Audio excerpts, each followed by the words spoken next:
নমস্কার, কেমন আছেন সবাই? আশা করছি ভালো আছেন। আমার নতুন একটা ব্লগে আপনাদের সবাইকে স্বাগত। সকালবেলাতেই চলে এসেছিলাম ছাদে। কেন কি কয়েকদিন বৃষ্টি হওয়ার পরে বেশ ভালোই রোদ্দুর উঠেছে। এই যে আমাদের বাড়ি থেকে রাস্তাটা দেখা গেল, রোদটা ঝলমল করছে। আর এই যে এটা আমার মেজো কাকা শ্বশুরের মন্দির, আমাদের বাড়ির ঠিক উল্টো দিকে দেখা যাচ্ছে ছাদ থেকে, তাই ভাবলাম একটু আপনাদেরও দেখিয়ে দিই। আর এই আমাদের পেঁপে গাছ, অনেক পেঁপের ফুল এসছে, ওই যে 2-3টে পেঁপেও হয়েছে। হাওয়াতে না গাছটা বেঁকে গেছে। আর এটা হচ্ছে পাথরকুচি গাছ বলে। পাথরকুচি গাছের এই পাতা নাকি পেটের জন্য খুব উপকারী। আমাদের ছাদে হয়েছে, টবেই হয়েছে, গাছটা বেশ বড়ও হয়েছে। যাই হোক, চলে যাচ্ছি নিচে, চা খেতে হবে। চা করেছি, আমরা দুজনেই লিকার চা খাই সকালবেলাটায়, তাই লিকার চাই করেছি। বিস্কিট আগে খাওয়া হয়ে গেছে, তাই আর বিস্কিটটা দেখাতে পারছি না, চাটাই দেখাচ্ছি। চাটা খাবো এবারে।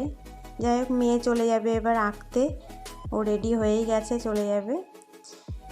এরপর আমি একটু ঘরটা গুছিয়ে নিয়েছিলাম, বিছানাপত্রগুলো একটু পরিষ্কার পরিচ্ছন্ন করেছি, ফার্নিচারগুলো একটু মুছে নিয়েছি। সেগুলো আর আপনাদের সাথে শেয়ার করা হলো না, আগে ওটা করে রেখেছিলাম। আমার ছোট্ট একফালি ঘর, তার মাঝেই চেষ্টা করি ঘরটাকে একটু গুছিয়ে রাখার জন্য। আর এই যে আমার ছেলে বসে কম্পিউটারে কার্টুন দেখছে। ওর বাবা যেহেতু এখন নেই, সেহেতু বসে পড়েছে কম্পিউটারে কার্টুন দেখতে। এই যে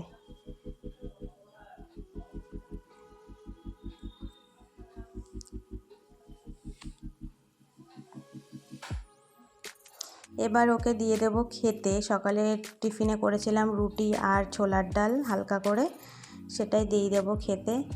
ও আবার খেয়ে যাবে।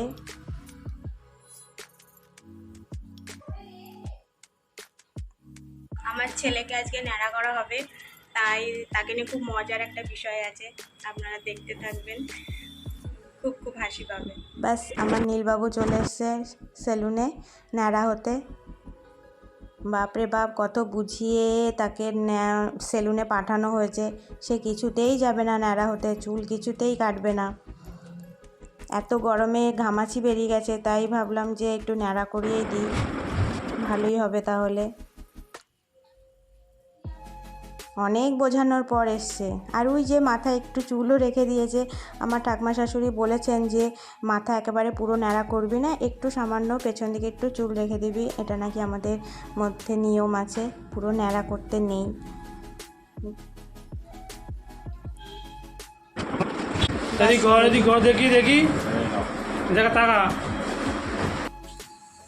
সে বাড়ি ঢুকছে এখন, এর পরের রিয়াকশানটা দেখবেন, খুবই মজার। ওরে বাপরে, সে কি কান্না! কেন ন্যাড়া করা হয়েছে? যাই হোক, দুপুরে খাবারের দিকে চলে এসেছি। ও যখন ন্যাড়া করতে গেছিলো তখন আমি সেই পাখে রান্নাটা করে করেছিলাম আলু আর ডিমি শাক সিদ্ধ করে মেখেছিলাম, 5 রকম সবজি দিয়ে একটা তরকারি করেছিলাম, ডাল করেছিলাম, মাছের ঝোল আর আমের টক করেছিলাম। শ্বশুরকে আগে দিয়ে দিচ্ছি খেতে, তারপরে আমরা একটু পরে বসবো খেতে। নীলের খুব রাগ হয়েছে, ওকে ন্যাড়া করা হয়েছে, তাই এই যে ভাত সামনে করে নিয়ে বসে আছে, জেদ করছে যে খাবে না। বাবা খেয়ে নাও। তাই কি হয়েছে, আবার তো চুল আসবে। তাহলে কালকেই আমি সেলুন থেকে আবার চুলগুলো এনে তোমার মাথায় আঠা দিয়ে মেরে দেবো, হবে? ঠিক আছে তো? তাহলে খেয়ে নাও। বন্ধুরা দেখো, ফাইনালি এবার ওদেরকে পড়িয়ে টড়িয়ে উঠলাম, অনেকক্ষণ বক বক করলাম, মুখটা ব্যথা হয়ে গেছে।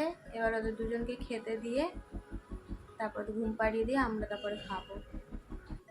মেয়ে খাবে রুটি, এই ঘুগনি করেছি, রুটি আর ঘুগনি, আর ছেলে খাবে দুধ আর রুটি। ও রাতে তরকারি দিয়ে রুটি খেতে চায় না, ওই জন্য ও দুধ রুটি খাবে, আর মেয়ে খাবে ঘুগনি দিয়ে রুটি। আর মেয়েকে পরে শোয়ার আগে 1 গ্লাস দুধ দিয়ে দেবো, খেয়ে দিয়ে শুয়ে পড়বে।